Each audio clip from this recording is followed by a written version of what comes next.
Good afternoon. It's Wednesday, the 15th of June, just after 1 o'clock. Welcome to UK Call News.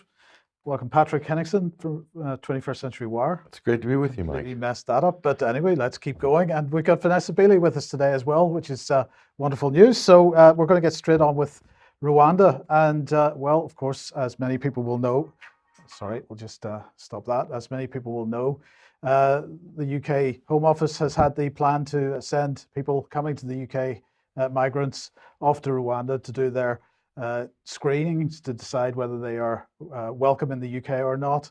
And of course, this has created quite a furore. So the first flight was due to take place. It was stopped at the last minute by the European Court of Human Rights because a case was taken there of an Iraqi national.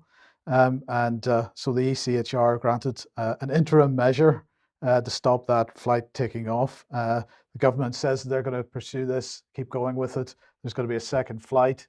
But of course, as we might expect, it has caused all kinds of furore in the media. So this was the Mail today. It's time we kick these bastards into touch, according to a Tory MP. And he's talking about the European Court of Human Rights. This ECHR, of course, nothing to do with the EU, which is why the UK is still a signatory to it. But what's this really about, Patrick, aside from the Home Office's method of dealing with the immigration issue? It has a lot to do with this as well, the new modern Bill of Rights, this Bill of Rights that the Tory, various flavors of Tory administration have been trying to get through for, well, since 2010, really is when they started this talk of a new Bill of Rights and removing the UK from its obligations under the European Convention on Human Rights, which we've been part of since, I think, 1951 or so. Well, basically, we have too many rights, Patrick, and we need a few more obligations as far as the British government is concerned. So they're using this pretty cynically, I think, to drive support for their new solution and replace the European Convention. Well, the question is, what's the last backstop? Is the last backstop going to be, the High Court in the UK, or is it going to be a Human Rights Court in Brussels? Now, that could be a Brexit-related question, but then that also comes down to this question: the amount of draconian legislation that we've seen successive governments trying to ram through, including most recently. And there's quite a few of them. It's not just one bill. It's not just one piece of legislation. Then that begs the question, Mike, is belonging to the Convention on European Human Rights a good thing for British people? Will they be able to appeal to a higher power or a higher court? And so this is an ongoing debate. In an ideal world, you'd like to say no, but we don't live in an ideal world. No, we don't. Vanessa, I realize I'm springing this on you, but have you got any thoughts on this subject? No, I mean, only to say that, as Patrick said, the extraordinary number of bills that are kind of going under the radar of various wars and hotspots in the world that are increasingly draconian, increasingly oppressive and totalitarian. Yes. Okay. Well, okay, let's move on then, Patrick, to Ukraine. And we have, a new update on this from you. Sure. Just get an update on where things are at currently with regards to the conflict in Ukraine and NATO versus Russia. Let's just take a look. Well, actually, before we take a look at this, we'll have a look at the situation of the Ukrainian military apparently starting to shell civilians in Donetsk. And this is quite a significant story, Patrick. If it's true, it certainly seems to be true. You've heard from people on the ground that there's shelling going on from the Ukrainian military side, but of course this is what the Russians have been accused of, and yet it seems to be the case that there's major shelling going on from the Ukrainian side. Why would they be doing this? Is this just spite? Is it making sure that as they have being forced to withdraw by the Russians, they are basically leaving a wasteland behind? Well, we can answer some of those questions in a minute, but I think there's no question that it's going on. That's just beyond any sort of doubt at the moment. There's just too much reporting that's going on. The problem, if you're living in this country, is that the government has taken it upon himself to ban and cancel any Russian media, so you can't actually see any coverage that's not being covered by the BBC, for instance. Well, that's exactly right. So we put this back on screen. This is NDTV, this is New Delhi television. So right from the beginning of this, we've been highlighting the fact that actually the Indian media has been covering it in a reasonably balanced way, the whole Ukrainian situation. I had to go to India to get this headline. I could have got it from TASS or a Russian source as well, but in the UK, there's nothing. So actual war crimes are being committed in this conflict, and you're not allowed to see it if you're in the West. Right. The media is completely ignoring. There's a blackout, basically. So let's look at what the Russian embassy in the UK said. They tweeted out a statement yesterday. We witnessed a dramatic increase in Ukrainian forces shelling of the city of Donetsk. And they're saying 6 hours of shelling, killing 5, wounding 33. The intensity on the peaceful city and other towns of DPR amounts to full-fledged and purposeful military operation. They're discussing war crimes, and they're saying that they have repeatedly called upon the British government to exercise caution in respect to its own export control standards when supplying arms to Ukraine. These calls have fallen on deaf ears. The latest events show it's time for the UK to assume full responsibility for its short-sighted policy. Do you think that's a fair enough statement? I think it's actually a very cautious and not going far enough statement. Based on what we've seen the last 48 hours, it's beyond any doubt that any country in the West who's arming, especially the United States with the howitzer guns and ammunition, those are being used to indiscriminately target civilians. So that means all the NATO countries that are supplying those weapons are complicit in war crimes. There's legally, that's Russia has a very strong case. Yes. There. Okay. Well, look, we were going to talk about. You were saying that RT, of course, people aren't allowed to see in this country, but we do have a clip from RT now. Yeah, this is from Donetsk. This is Roman Kosterov and also Eva Bartlett's. The independent Canadian journalist is featured in this as well. This is a longer report. It's about sort of 10 minutes. We chopped it down just to give you the essentials. But I think from this report, you'll be able to get a good idea visually and also what's going on the ground. Let's have a look at that. Several people were killed and scores wounded as a result of Ukrainian shelling on several districts of the city of Donetsk. 5 people have been killed, including an 11-year-old boy and his mother, who were at a market. A couple of vendors died there as well. Besides that, a lot of damage to civilian infrastructure in the city of Donetsk. A gas pipeline was destroyed as well as a fuel depot, several houses, multiple apartment buildings, cars. There was fumes of black smoke all over the city of Donetsk on Monday as it was shelled continuously for a period of at least 2 hours. People were hiding in the basements. Yours truly also was right in the center of the city, and as the shelling started, it was very close to me, so we had to go and hide in the basements as well.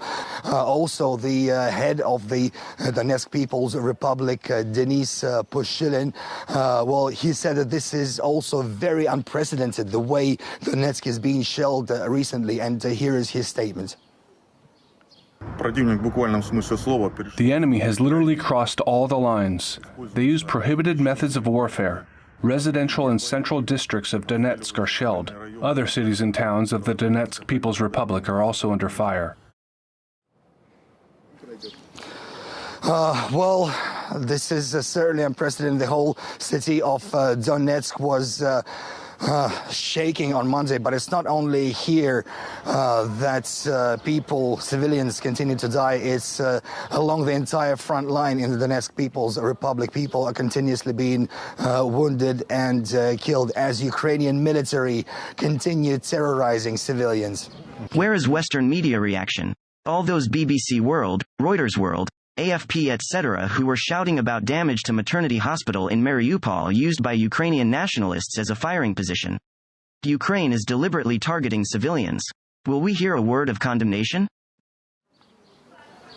I'm now joined live here at the maternity ward with Yeva Bartlett, an independent Canadian journalist who's been covering events in Donbass and Syria for the last 15 years. Yeva, thank you for joining us today. Well, first of all, we just heard from the Russian representative at the UN that this situation is being underreported. You personally have seen this both in Syria and here in Donetsk as well. Your opinion about why this has been underreported by the Western media? Yeah, I'll also just note even the UN itself is underreporting it in the sense that while the UN Secretary General declared it a clear violation of international law, he also described it as extremely troubling. Now, just imagine if this maternity hospital was in Kiev or some other Ukrainian city, he would have used much stronger language, I would say. But the underreporting or the clear non-reporting at all of such bombings is consistent with Western media, corporate media reporting on matters Donetsk and Syria. For example, in 2013, the largest cancer treatment hospital in the Middle East, the Kindi Hospital, was destroyed. It was truck bombed by FSA terrorists, and that was underreported. In 2016, a maternity hospital in Aleppo, the Debit Maternity Hospital, was internally destroyed by a rocket which landed outside and exploded a car. 3 women were killed, many more were injured, and I went to that hospital after the fact and talked with the director, and I saw with my own eyes how badly destroyed it was, and it got no reporting in the corporate media. The Dara State Hospital was badly damaged, and numerous wards were out of commission because of terrorist bombing and sniping. And again, no Western media reported on this because it doesn't fit their narrative. Their narrative is solely to vilify, in this case, it would be to vilify the Russian forces and the Donbass forces. In the case of Syria, to vilify Russia and Syria. So, well, that's pretty clear. Yeah, well, we just showed you a clip from RT. So, according to the UK government, that's Russian disinformation and cannot be allowed to be shown to the British public because you're not mature enough or smart enough to determine what you're looking at. So, my question is, if Mariana Spring or one of these disinformation specialists is watching from the BBC, can you please fact check that RT segment? It's very dense. It's got a lot of information in it. And if you find anything that's not factual, please get in touch with us and let us know, because we would also like to condemn RT. Yes. We're dying to, but we just can't find any way to do it at the moment. Okay, so the question then is from the Washington Post, is Ukraine running out of ammunition? Well, the question is, why are they indiscriminately shelling Donetsk? Okay, so if they're running out of ammunition, is this out of frustration?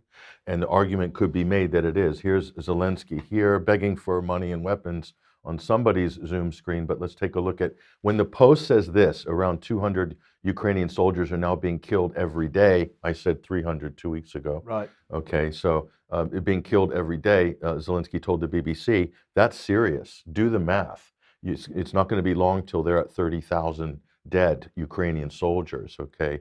And they go on to say as many 1,000 Ukrainians are being taken out of the fight every day, including those who are injured. That's really important too. What does that mean? That means that not only are they losing soldiers, they're losing the quality of the soldiers is going down rapidly. Right. So again, desperation on the part of Zelensky and his gang, and I don't know what else to call them because they're running around in camos all the time, but they're so desperate. Take a look at this. Zelensky's national service recruitment drive, the latest one. Let's go to Odessa, literally on the beach. Here we are in Odessa, and they are looking for able-bodied men between the age of 18 and 60.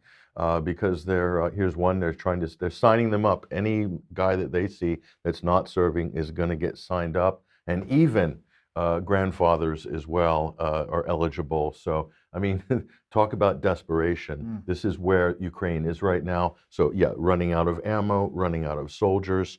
The morale is at an all-time low. So what are we seeing in Donbass? Is that them lashing out?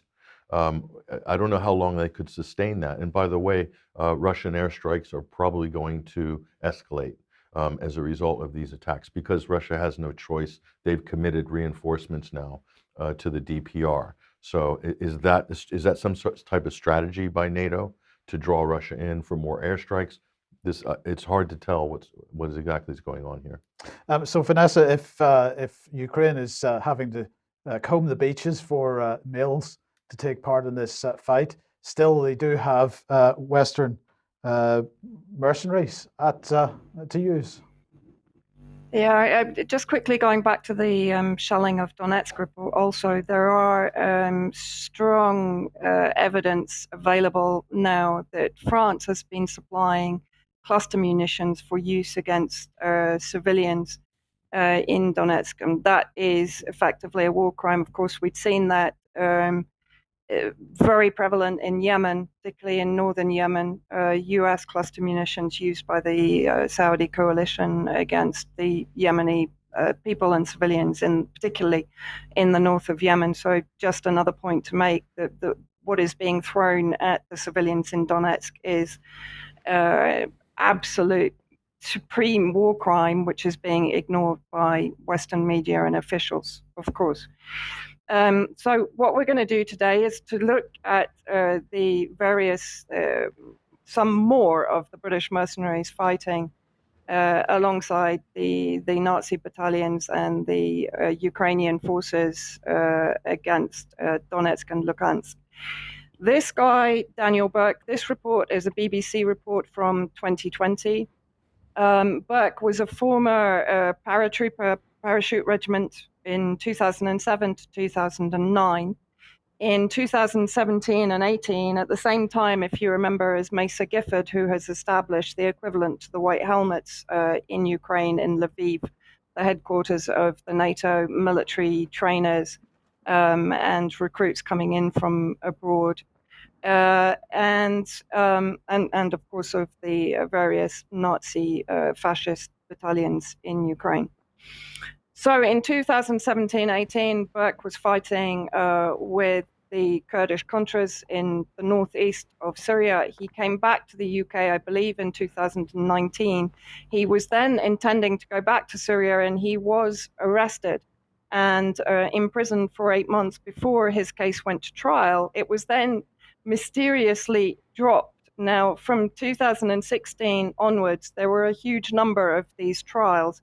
Particularly the most prominent one that people should remember is the one against Moazzam Beg, who had been in Syria training and assisting the various terrorist armed groups, particularly in northern Syria. So he'd entered via Turkey. His case was dropped, I believe, as was Moazzam Beg's case, because it would have revealed the involvement of MI6 and security agencies in the transit of these mercenaries to Syria in their fighting alongside the various UK, US coalition proxies inside Syria. One interesting point to make that we kind of discovered today is in 2018 in Deir ez-Zor, so fighting alongside Burke and Mesa Gifford, there was a Dutch national and neo-Nazi, Sjoerd Higa, who was killed, as I said, in Deir ez-Zor, who had previously been fighting with the Nazi brigades against Donetsk and Lugansk. So this was almost a flip. Rather than going from Syria to Ukraine, this guy had come from Ukraine to Syria and had been fighting alongside the Kurdish Contras and people like Daniel Burke and Mesa Gifford. So he could have potentially had a hand in persuading them to go on to Ukraine. The other interesting thing is this Dutch national died fighting the Syrian Arab Army and Iranian defense militia on the ground in the northeast fighting. They were fighting ISIS. He was killed fighting them. So I'll just leave that one there. Yes, because that's very interesting, because Daniel Burke had claimed he had gone to Syria in order to fight ISIS, and yet what you've just told us is that in fact they ended up fighting the Syrian Arab Army. Well, certainly one of his comrades was killed fighting the Syrian Arab Army and Iranian forces there that were genuinely fighting ISIS. So yes, it must raise questions. So now fast forward to today. Of course, the terrorist connection for Burke would have been to the PKK, a previously designated terrorist organization that was kind of rebranded into the YPG by the American coalition. So here you can see Daniel Burke, who again is claiming to be raising money for humanitarian activities inside Ukraine. His cover photo is clearly military. We'll come on to that in a minute. His profile picture is calling, obviously, for the release of Aidan Aslin and Sean Pinner. Sean Pinner, of course, a sniper from Plymouth, I think, Mike, who had been fighting against the People's Republics of Donetsk and Luhansk for some time. Both are now, of course, sentenced to death by the DPR. But if we continue on, we'll see, I think, the Dark Angels logo, which is the organization that Daniel Burke has established. Now, I mean, this is where it actually becomes a little bit, I don't know, it's just satire. The name Dark Angels comes from the Games Workshop sci-fi miniatures war game Warhammer 40,000. And apparently they're a chapter of the Imperial Space Marines. It's hard not to sort of laugh at that. However, the 3-3, there's been a number of interpretations. 3-3 is generally known as the logo for KKK, K being the 11th Ku Klux Klan, K being the 11th letter of the alphabet, so 11 plus 11 plus 11, 33. So that's one theory we've got on that. And the H, we don't really have any solid theories on what that might represent. Then let's have a look at some of the photos taken again from Daniel Burke's Facebook page of supplies that this group is receiving. And you will see there that the goods have been received from the US government, and it's stamped on there for military use. Obviously, property, government property, commercial resale is unlawful. So the US, via its various allies on the ground in Eastern Europe, is supplying these mercenary groups with equipment and food. Now, here you have the photo that was his cover photo with the headline, which you can't see there, 4-man reconnaissance mission. And what the guy is holding second from the right is a Javelin weapon system. Again, we'll come on to that. And on Burke's Facebook page, he posts a comment underneath that photo where he says, the Jav has been fired. I don't know if you can move on to that, Mike. Yep. Yep, there you go. And then on to the next photo, which will just show the Javelin system. Of course, Raytheon, Lockheed Martin, raking in the profit in Ukraine with the uptick in supply of weapons from America and other NATO member states. Then if we move on, we'll see another picture on Burke's page. Bear in mind that his fundraiser is claiming predominantly that this is for humanitarian assistance for the people of Ukraine under attack by Russia. His tagline, not mine. Here, again, taken from his social media pages, you have another picture of the crew that he's fighting with. Here you have Burke previously in Syria in the northeast, of course, upholding the Rojava concept, which exists only in the imagination of the US, Israeli, and UK-backed Kurdish separatists. And then the next photo taken from his Facebook page again, Burke standing in front of one of the oil fields, which of course are occupied by the Kurdish Contras that are stealing and siphoning Syrian oil out of Syria and selling it into Iraq, into Turkey, into Israel via various contractors. Then this is taken directly from the fundraiser itself. As you can see, it initially talks about humanitarian assistance, or it does earlier on in the fundraiser. But here, actually, they are quite open. We have been training Marines, Army, and territorial defense forces while supplying them with much needed equipment and basic supplies. Now, the fact that they are advertising the fact that they have a Javelin system available to them gives an idea of what equipment they are receiving for these military organizations. Here we have another member of the Dark Angels. On Twitter, he's known as Max Zadi. On Facebook, Maxime Barat. And you'll recognize him on the right there in the photo that was Daniel Burke's cover photograph. And again, if we move on, you'll see that he has on his Facebook page an image of the Javelin weapon system. It's a little bit difficult to understand his post above that. There is some intimation that it's coming in through France. And of course, I was chatting with journalist Steve Sweeney yesterday, and he reminded me that France had lost a number of Javelin systems in Libya, which were picked up by the so-called rebels, and France then claimed that they were defective, which was a wonderful way of getting themselves out of being caught out supplying arms to military factions in Libya, of course. So you have Max Azadi, you then have them training. This is the 28th Division of the Ukrainian Armed Forces. So I've been told reliably it's not one of the far-right nationalist battalions. It is a national armed forces battalion.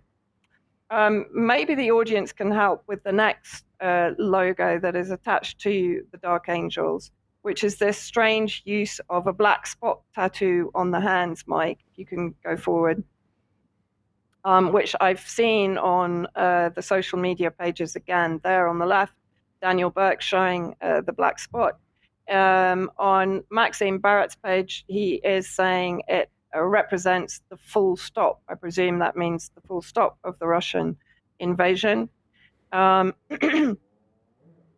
Now, if we look at Maxime Barat's, who he's following on Twitter, it's an extraordinary array of Ukrainian officials, defense officials, military officials, media officials or media representatives, but including Elon Musk, of course, who supplied the Starlink system to the Ukrainian forces, and Oz Chatterjee, who people will perhaps remember from his support of the terrorist groups, particularly Al-Qaeda and the White Helmets, an Al-Qaeda auxiliary created by British intelligence and funded by the US coalition in Syria to produce the propaganda to demonize the Syrian government and allies. Now, what I want everyone to look at, so bear in mind that this organization is loosely calling itself humanitarian relief. So it's modeling itself, I would say, to some extent also on the White Helmets, akin to Mesa Gifford. But let's have a look at their introduction video.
I think that doubles up basically as a recruitment campaign for mercenaries to come into Ukraine. Apparently, this was a report in German media, I think yesterday. 55 countries are sending mercenaries to Ukraine right now, the majority coming from America and the UK. But just another quick development today from the Dark Angels themselves. If we look at the Twitter page of the International Volunteers, which I assume to be connected to Mesa Gifford's recruitment drive, which he established after the 24th of February at the behest of Zelensky. If you look on the left, Mesa Gifford himself is celebrating the claimed, and I say claimed because I would like to get audience reaction when they watch the video of the alleged destruction of a Russian tank. But note the racist language here, the number of killed and wounded orcs. So Mesa Gifford and these international volunteers, effectively the Dark Angels, Daniel Burke, Maxime Barrett, and their comrades, are using the racist language that has been prevalent since the beginning of this war, particularly against the Russian people generally, and of course against the people of Donetsk and Lugansk themselves, been targeted by many of these mercenaries since 2014. Now, I've sent the following video, which shows this group led by Daniel Burke handling the Javelin weapon system. And a couple of people have actually come back to me laughing and saying, well, these guys aren't going to last long. Now, I'm not a weapons expert. I don't claim to be. But if we just watch how the guy is carrying the weapon system, bearing in mind, I know there's no sound on here, but they are presumably not far from Russian positions right now. So now we have a picture of a Russian vehicle. It's very unclear whether it is a tank or not. Now watch when the guy fires. As I said, I'm no weapon expert. But the people that I have sent it to, just a couple of people have basically said to me, these guys are not going to last long. That's their expert opinion. And bear in mind, claiming that they hit the vehicle, they now come under fire and they scarper, basically. And then suddenly we cut to a shot of them walking with a plume of smoke in the distance. And we're kind of supposed to believe that it's them that managed to target and hit that vehicle. I don't know. I will suspend my belief on that. Steve Sweeney, by the way, did contact the International Volunteers Organization to question why they were using such racist language. He was immediately blocked on Twitter, so they clearly don't appreciate questions or anyone trying to get their opinion on what we're talking about here today. So we have an organization which is claiming to be raising money for humanitarian purposes, is clearly also involved in the military operation itself. And once again, we have this what are they attempting to do? Set up a narrative whereby any attack on them becomes an attack on humanitarians. Is that part of why they're doing this?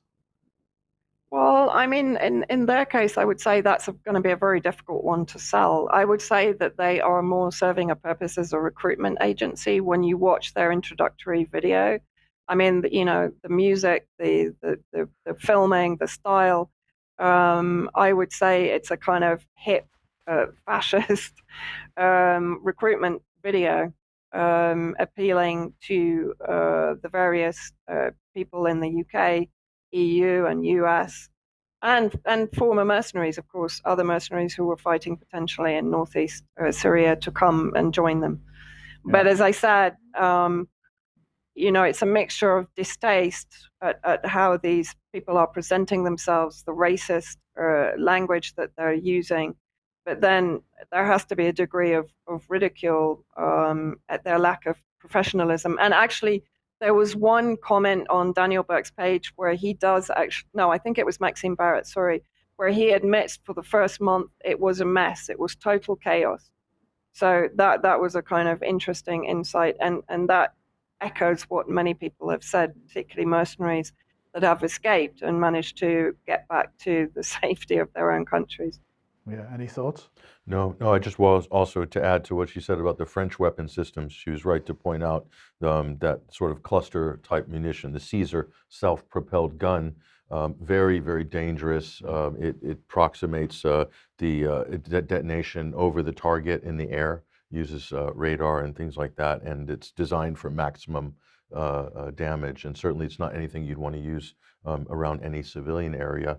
And France has unloaded its javelins, everything that it bought from the United States years ago in terms of javelins. It's literally shipped all of those javelins to the Ukraine as well. So that might explain why this gentleman with the French connection is running around with javelins. They would have come from France, actually, possibly. Well, let's have a look at what's going on with NATO then, because obviously weapons supply is a big part of what's happening with the Ministers of Defence meeting, which is taking place today and tomorrow. And the lovely Lloyd is there, of course, and he's saying that this meeting is going to be an important opportunity to gather our growing group of partners from around the world to ensure that we're providing Ukraine with what Ukraine needs right now, and to look ahead to ensure that we're helping Ukraine to build and sustain robust defenses so that Ukraine will be able to defend itself in the coming months and years.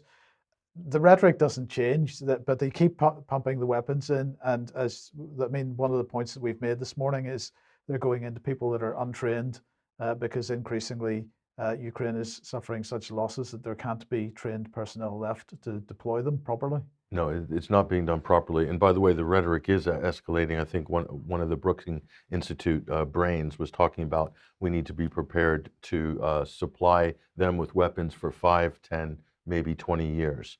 They're talking about this as basically a permanent conflict over the decades. I mean, this is just crazy.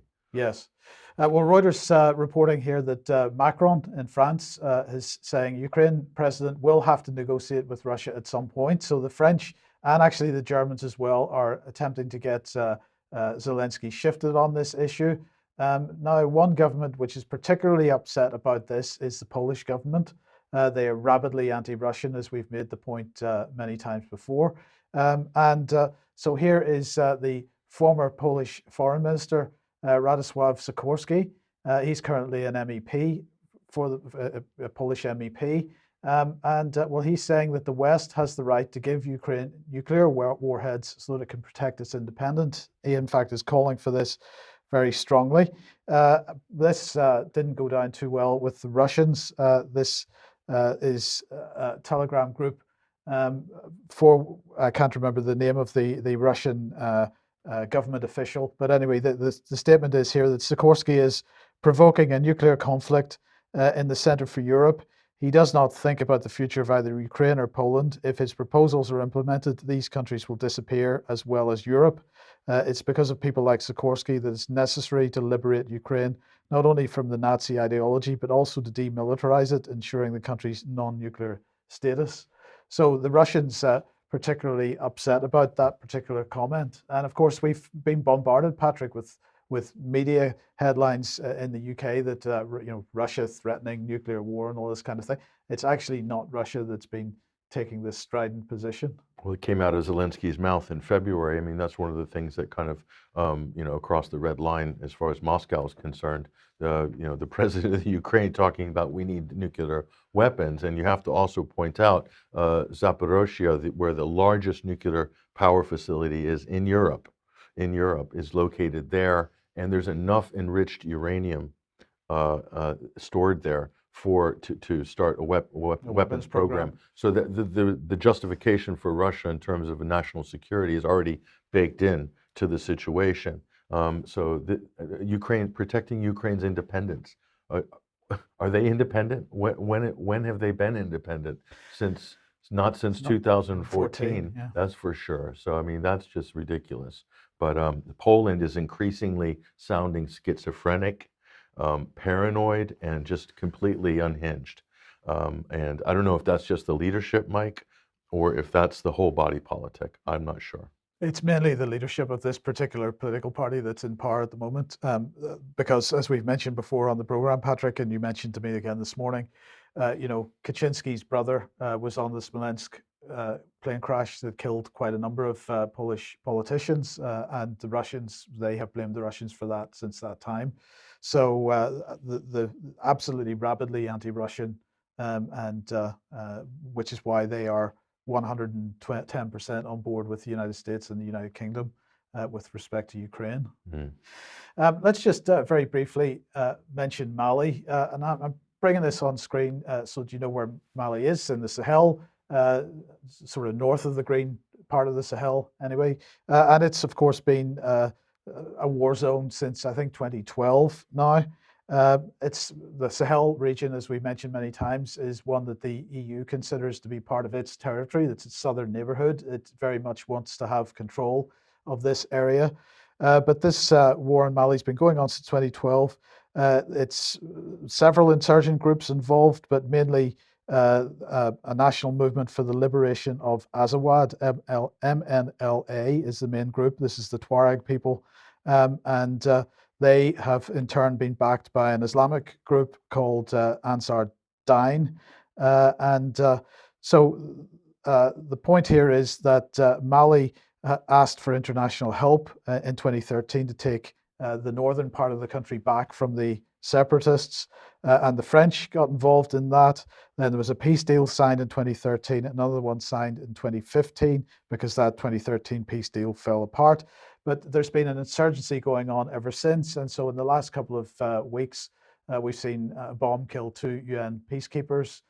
So there are lots of, I think there are 13,000 UN peacekeepers in Mali at the moment, and I think something in the region of 700-800 of them have been killed so far as a result of the conflict there. But then we've got this from UN News, another attack on peacekeepers. So the 2 in the first report were Egyptians, and this more recent one was a Jordanian. And well, let's have a look at what the UK has to say about this, because James Kariuki was speaking in the Security Council yesterday. He said last time the council met to discuss Mali, reports had just emerged of a massacre in Mura, hundreds of civilians killed during a counter-terrorism operation involving Wagner Group mercenaries. So this is all about, really all about Russian influence in Mali. And let's move on with, he went on to say, the report also documents a significant increase in human rights violations by the Malian Defense and Security Forces with the involvement of so-called military elements, and that's Wagner Group again. Members of this council are under no illusions, he said, this is the Russian-backed Wagner Group. So this is what it's all about, Patrick, but in the meantime, well, of course, it must be the Russians. It has to be the Russians. And by the way, everything the British ambassador to the UN has been saying since Karen Pierce and Alan, it's all true, right? Right. They've never told a lie on the floor of the United Nations. Never. I mean, they're really, really strict about that. So let's just put one example on screen. Brookings Institute here, Russia's Wagner Group in Africa, influence, commercial concessions, rights violations, and counterinsurgency failure. Let's take a short quote from this. Since 2006, Putin has sought to rebuild Russia's presence and role in Africa, significantly weakened after the collapse of the Soviet Union in 1991. Between 2015 and 2019, Moscow signed 19 military collaboration agreements with African governments. The collaboration is focused in large parts on Russian weapons sales. That's what they're claiming. But again, the criticism of Russia here, strangely, there's no criticism of similar agreements with African and nations and other countries around the world, and other arms sales from Western governments.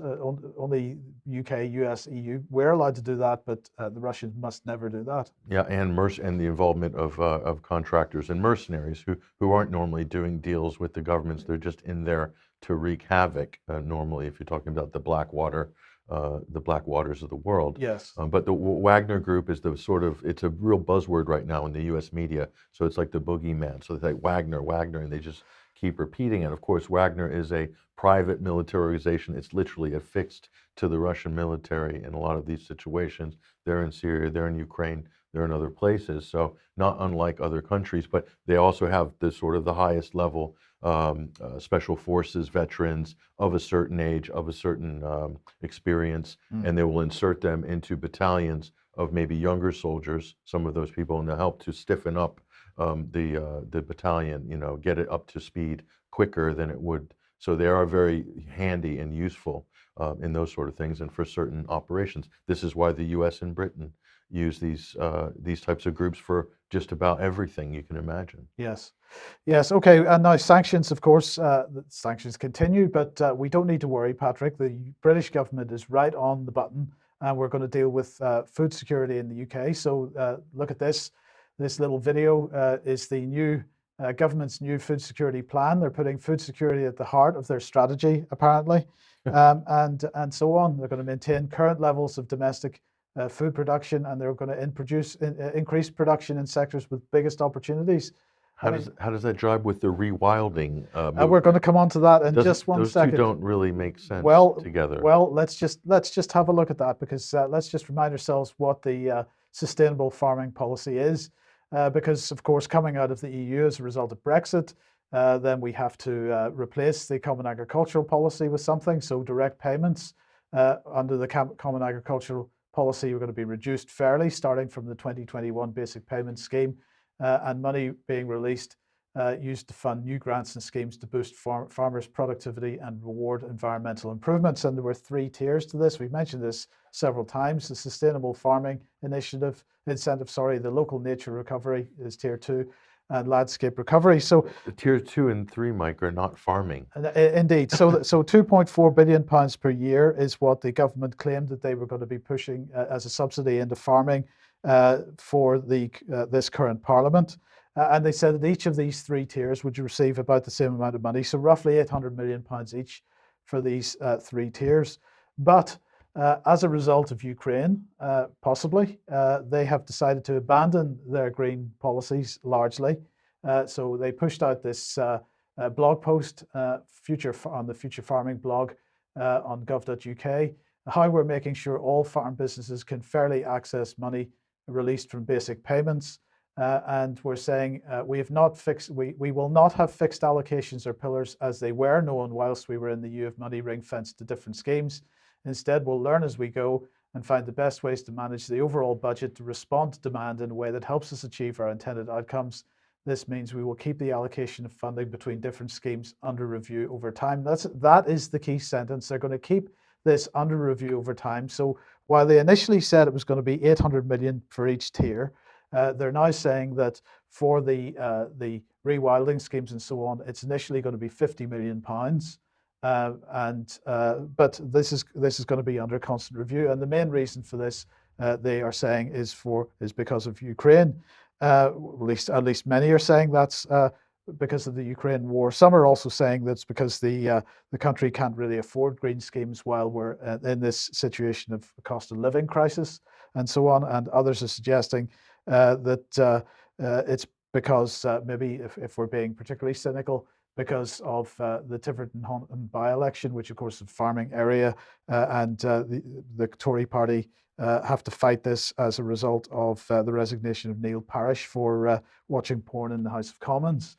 And the Lib Dems in the lead at the moment. So perhaps some people are saying this is perhaps a cynical effort to get some support here. But that policy change, what does that mean to farmers if they're used to regular scheduled payments from the EU for how many decades, right? For say small to medium-sized holdings, and now it's all up in the air. We're going to review it as we go along. It'll create instability and also unknowing expectations as to what to expect from that side. So that would disincentivize a lot of small to medium-sized farmers, because they're like, where do we stand? Well, these are all good points, but it doesn't end there, because many people won't be aware of diesel exhaust fluid. Are you aware of diesel exhaust fluid? No. Well, diesel exhaust fluid is mainly a mixture of water, 60% water or 66% water, 33% urea. Now, urea is, of course, a byproduct of ammonia production, and the main ammonia producer on the planet is Russia. But as a result of green policies, diesel exhaust fluid is required to be added to diesel engines since, I think, roughly 2016 or so. And of course, two of the major uses of this are for transportation of goods, heavy goods vehicles, and the farming industry, tractors, and so on. But because of the Russian issue, well, this headline here was saying that the worldwide diesel exhaust fluid industry is expected to reach 50 billion by 2027. Well, maybe not, because let's put this one on. Diesel exhaust fluid shortage means some diesel users will be paying more. Well, not only that, they may not be using their tractors or their HGVs at all. So this is AdBlue is the brand name for this stuff in the UK. Well, we've got some top tips for agricultural machinery, including tractors and combine harvesters. So both tractors and combine harvesters affected by this shortage. Where does that leave the government? Which is a result of sanctions, right? Absolutely, as a Yeah. result of sanctions. So where is that going to leave the UK's food security policy, which they've just announced today, in tatters, it seems? The government has options, don't they? They could either stick with the policy that's running all these industries into the ground, that's destroying the economy, or they can ditch it and go back to where they were before the so-called war started. Yes. It's up to the government. It's not up to God, is it? Or is it up to Mother Nature? Is it up to us, the consumers? I don't know. I'm confused. The government doesn't seem to be involved in the destiny of this situation. Isn't that strange? What can we say? We're just plebs asking questions. Yes, indeed. Vanessa, just before we move on, have you got any thoughts on that? No. Okay. No, that's fine. If you don't, that's fine. There's no problem. Let's move on. Let's move on. If you like what the UK column does and you'd like to support us, then please head over to community.ukcolumn.org and you'll be very welcome as a UK column member, or you could pick something up at the UK column shop. But in any case, do share any material that you find on the various platforms. You've got a book. I just wanted to plug this. I just got a hold of this wonderful book by Dr. Vernon Coleman. It's called Social Credit, Nightmare on Your Street, and I think that's available now. I haven't read it yet, but I've already read the preamble article that he published, and it's really fascinating, the history of social credit and then where it's heading in the future, what it could possibly be like. Are we going to adopt Chinese-style policies or not? That's in this book by Dr. Vernon Coleman. So I think I can recommend this book. Is definitely a good read. So super. Okay, well, let's move on to health issues and monkeypox, Patrick. Monkeypox, that's all the rage, right? That's the big threat, isn't it? So this is what the Washington Post, this was trending just yesterday. So flu cases in June, colds that lead to hospitalizations, how COVID is making common viruses act in unfamiliar ways. So the power of COVID never ceases to amaze us. It can do just amazing things. So at the moment, it's changing the way other viruses behave. Is this real science? No. I don't know. I don't think so. It doesn't look like it. So where is this leading us? To monkeypox. The big problem with monkeypox now, Mike, is that monkeypox needs to be rebranded. The WHO decided that monkeypox needs to be renamed because of racism concerns. Okay, believe it or not, we're not kidding. This is actually happening. Monkeypox is set to be renamed by the WHO and Dr. Tedros over concerns that it could stoke racism and stigmatization. Why is that? The WHO is overseeing a panel of 30 scientists. They wrote a letter calling for monkeypox to be renamed. And the thing that I'm upset about is nobody's talking about what that new name is going to be. But they did that with what was the other one? The Indian variant? Remember, it got rebranded to Delta. That's right. Is that right? Yes. Yeah, so here we go. This virus being African is not only inaccurate, but it also is discriminatory and stigmatizing. To what? To the virus or to Africa? I can't work that out. It's really strange. So wokeism has definitely taken hold of the WHO. This is not satire. This is actually happening right now as we speak.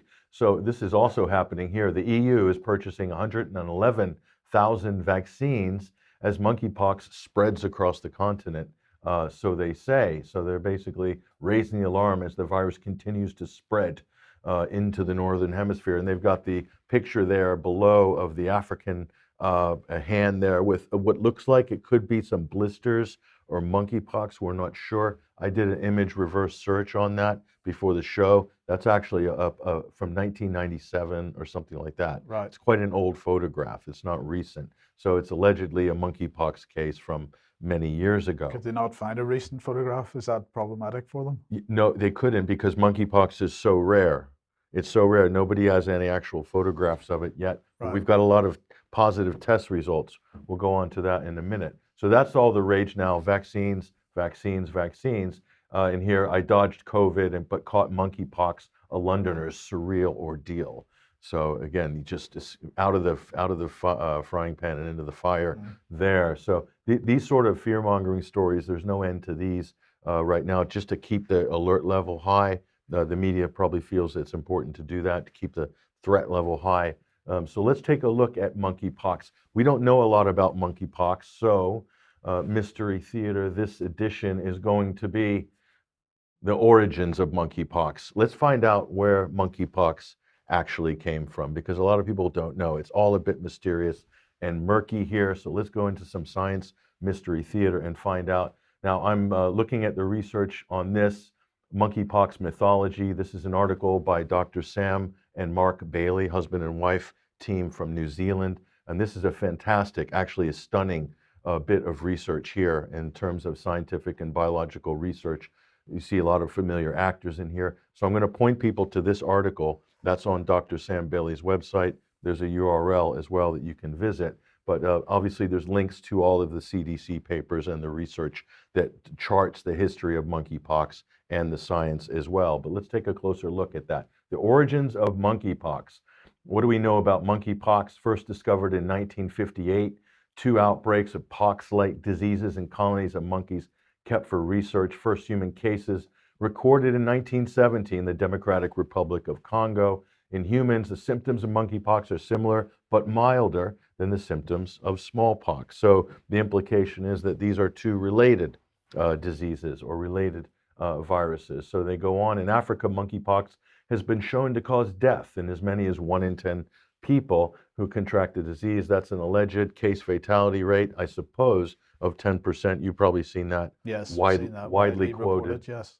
So that is where that comes from. It's from the CDC's document. There's a URL at the bottom of the page if you want to screenshot that and learn more from the CDC's documents themselves, or get it from Dr. Sam and Mark Bailey's article. But historically, monkeypox has been virtually unheard of in the first world countries, and rare cases are usually in people that have recently arrived from Africa. Very rare, so no one's really seen any outbreaks. I think there's been 1 alleged outbreak before this latest scare. Well, there were 2 in the UK, 2017 and 2018, but it was 2 or 3 people in each case, so it really wasn't an outbreak. You couldn't describe it as an outbreak. Yeah, well, we couldn't back then, but now it's yes, okay, now fair it's an enough. outbreak. 2 people is an outbreak now, apparently.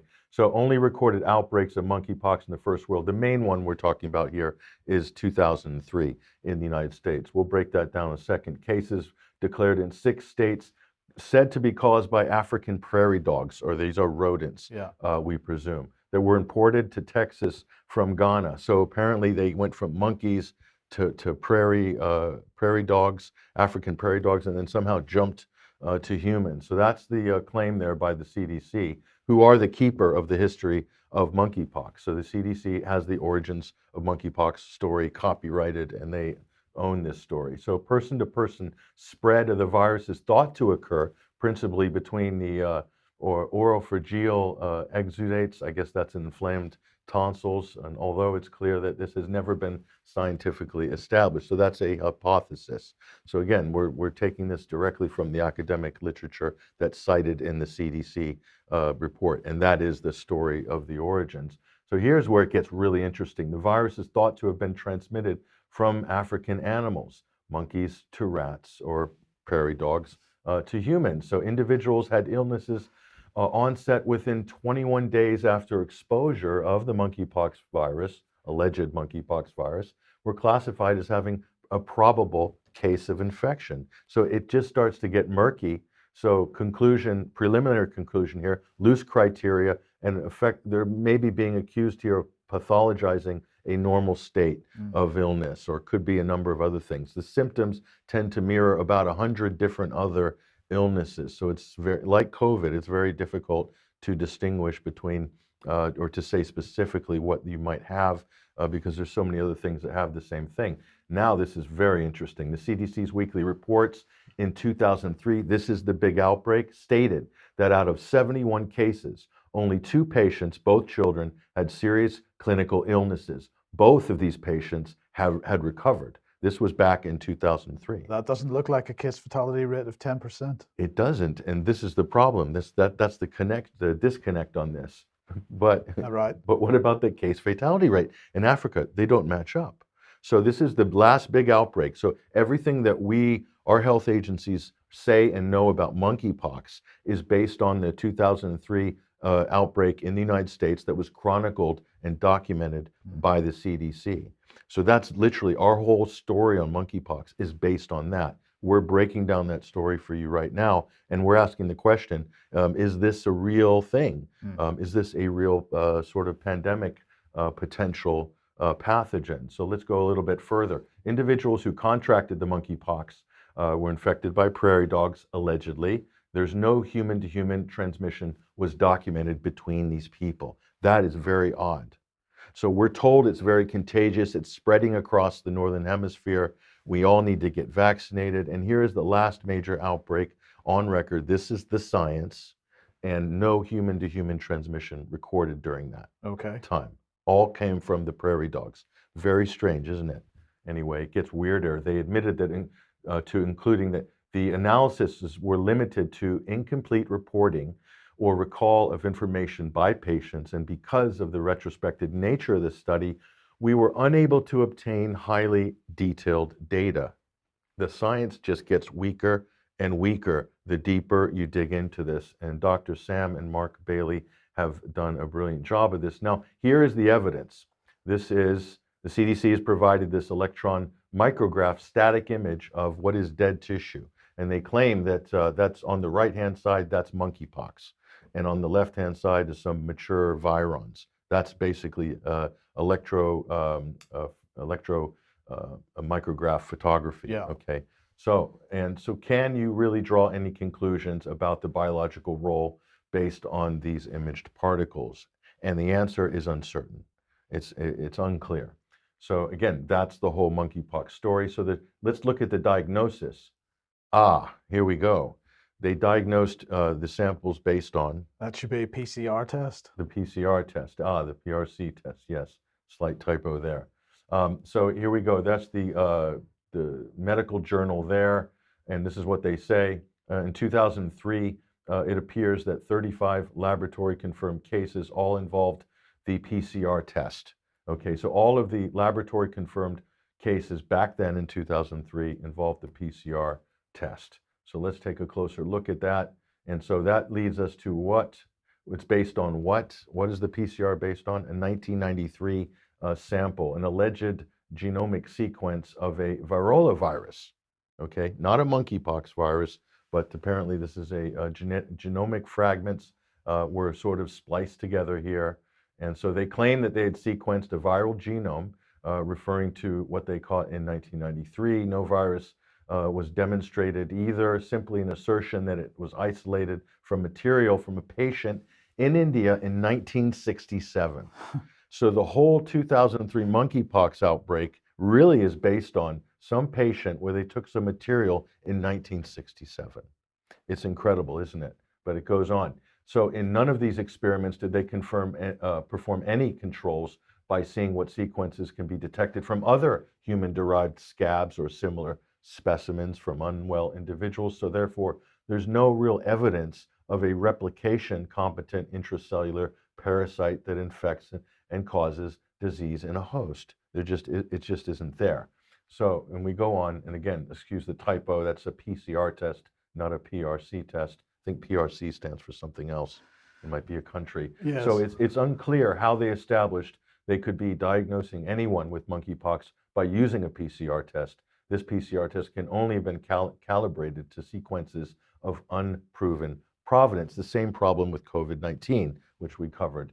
So, and it doesn't matter what kind of analytical specificity their PCR protocol had, there was no established diagnostic specificity. It is not a medical diagnostic tool, again. Yeah. So it all is hinging on the PCR test once again. So here's more evidence from 2003. There's the photographs, okay? Now, you see the African one, and then look at the US and the two from America.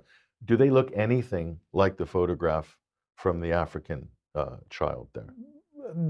Probably not. Not even close. I mean, you're looking at two different things there, but that's basically the CDC's case right there. So it's not very strong. So the natural reservoir of monkeypox remains unknown, they admit.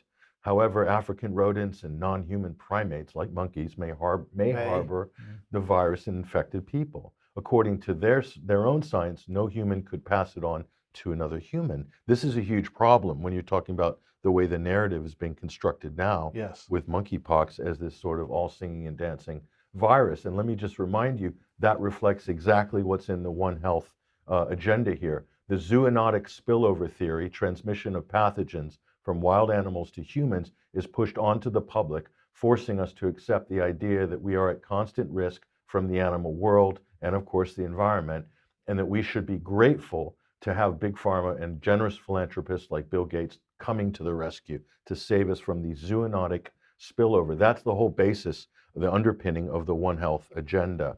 So, and we go back to the origins here, the historic patterns of the alleged monkeypox virus make no sense, say the authors, Dr. Sam and Dr. Mark Beeley. And so why a decade or 2 decades between so-called outbreaks? So that doesn't make sense either. Still vague, unproven hypothesis by the CDC, but our whole policy is based on this. So, and we go on. So these are the final conclusions of their report. There's no evidence presented by a physical particle that meets the definition of a virus, the scientific definition of a virus, not in the CDC study.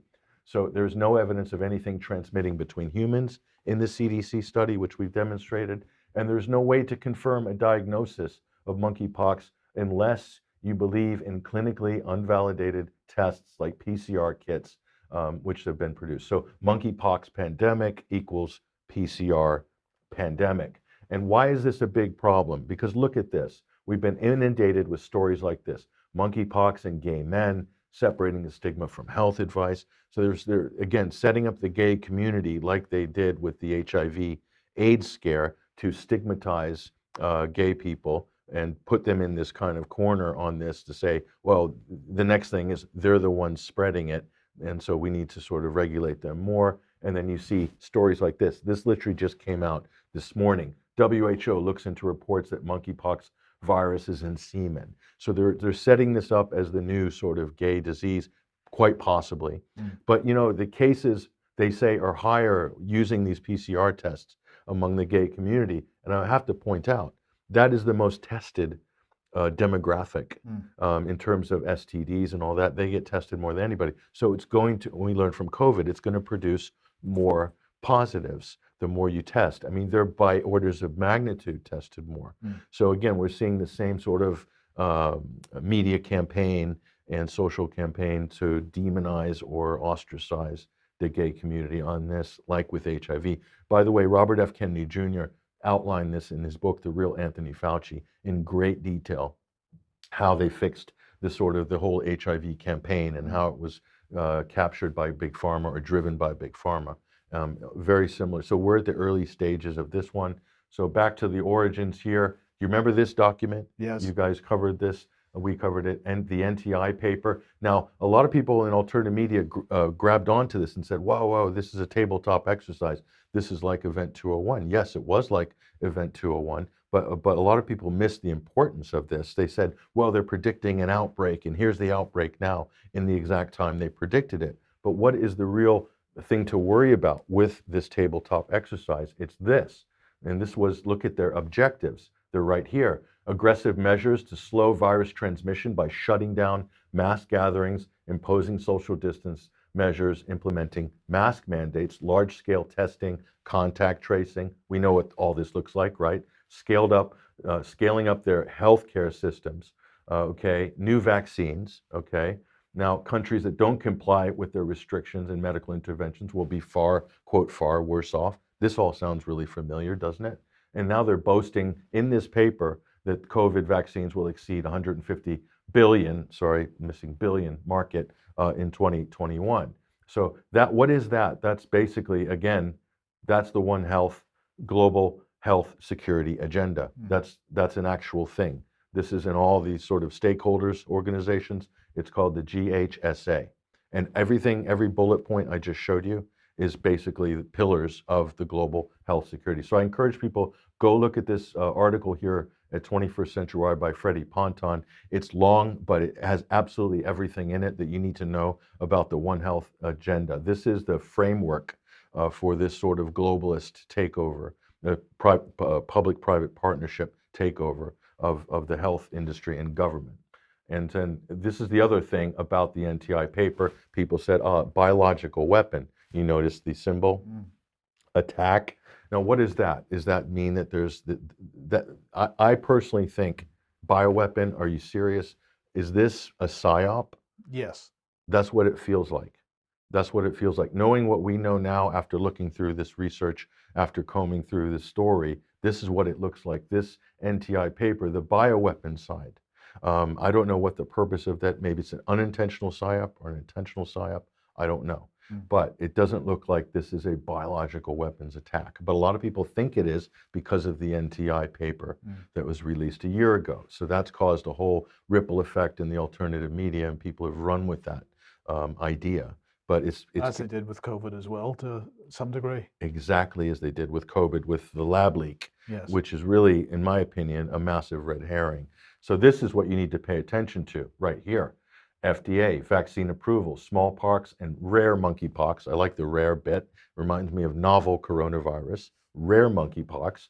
So it's vaccine fast track approval. So this isn't even a monkeypox specific vaccine. It's allegedly a smallpox specific vaccine, but they say it'll work. Don't worry, it'll work for monkeypox. What kind of science is this? I don't know, but we're meant to accept it as totally legitimate. And of course, the UK government is right on it.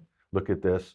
Monkeypox vaccination recommendations for the use of pre and post exposure vaccines during a monkeypox incident. So this is the One Health security agenda in action right here. This is coming from our new agency, right? The Health Security Agency. Yeah. This is the Department of Homeland Security for viruses, apparently. But let's take a look at here. So last thoughts on this.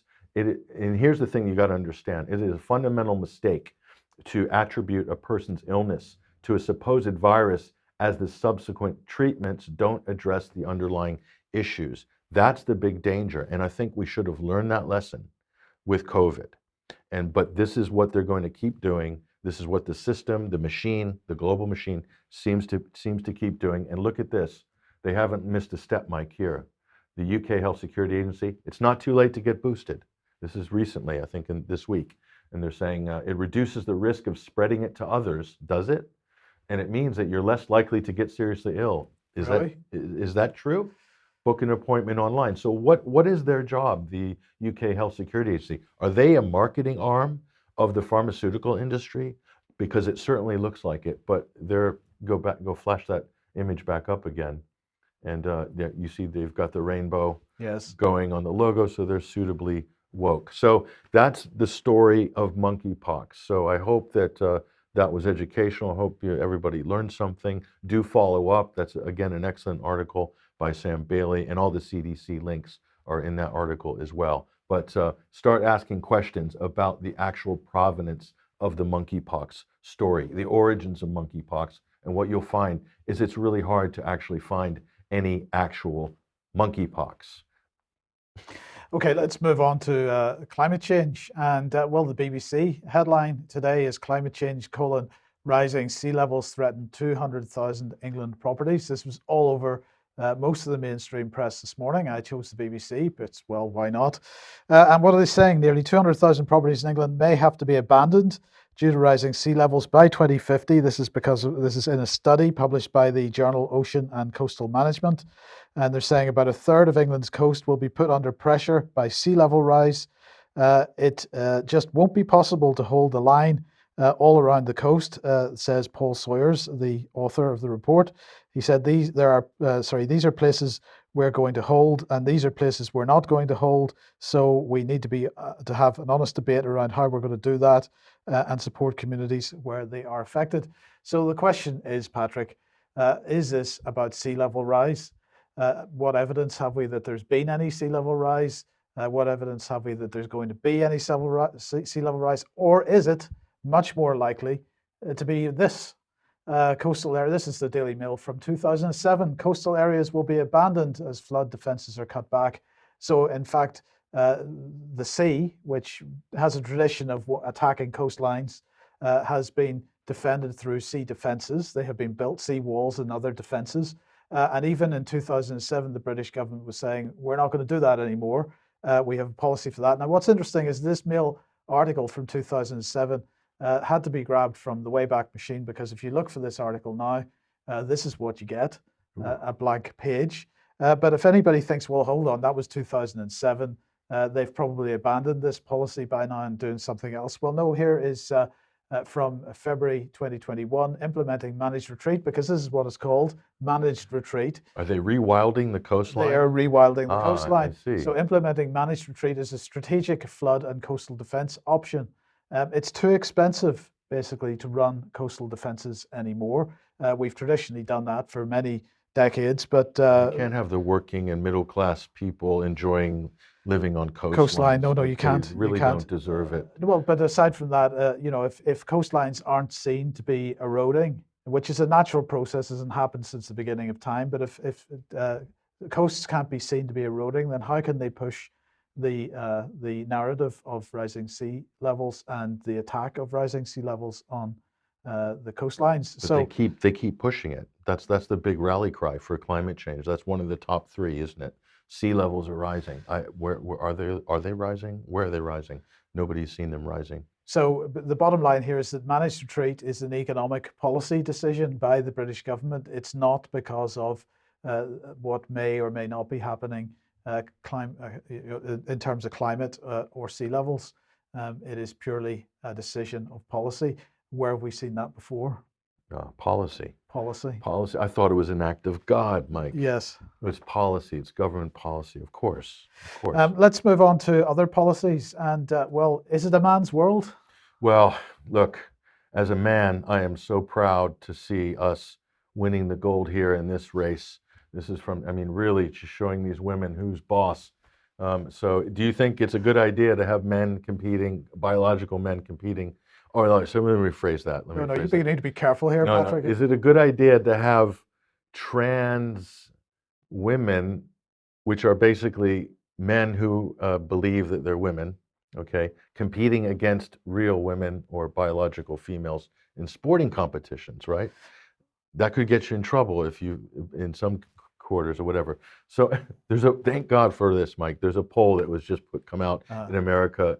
Most Americans oppose trans athletes in female sports, poll finds. So if you have that fringe view that you thought was a fringe view, that muscular men who are dressed or pretending to be women should be competing and basically as ringers in women's sports, that's no longer a fringe view. You're in the majority.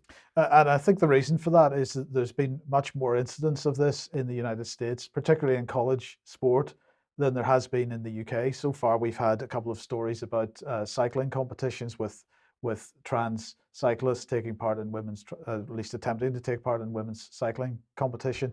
But we haven't had this type of argument in this country yet to the degree that you have in the United States. Because they've risen to the top of the ranks in the US. Right. Leah Thomas, formerly, I don't know what his previous name was, but anyway, he's in there with the girls breaking all the records. Right. And that really accelerated. That probably affected the result of this poll, actually. But what's really interesting, here's the interesting bit. It's in the fine print of this report by the Washington Post. We'll just go back up on screen with this report. And this is the really interesting bit. And I think here's where the value is. And if you scroll further down, a 2021 Gallup telephone poll found that 0.7% of adults are identifying as transgender, while a slightly larger percentage identify as gay, 1.5%, lesbian, 1%. So we're under the impression that this is a huge lobby, that this represents a whole lot of people in society. The reality is it doesn't. It's less than a fringe minority, but yet this fringe minority is dictating an entire political agenda in terms of reforming language and institutions and really disrupting the institutions and the way people are doing things and so forth, and hijacking meetings and brigading and attacking. It's a very small group of people, but the actual people who identify as transgender, gay, and lesbian are small, but their support group in terms of the left wing, let's say, or progressive politics is big. Yeah. And they're the ones basically doing all the brigading. So it's interesting though. So is this a problem that's representative of the general population? And it's not.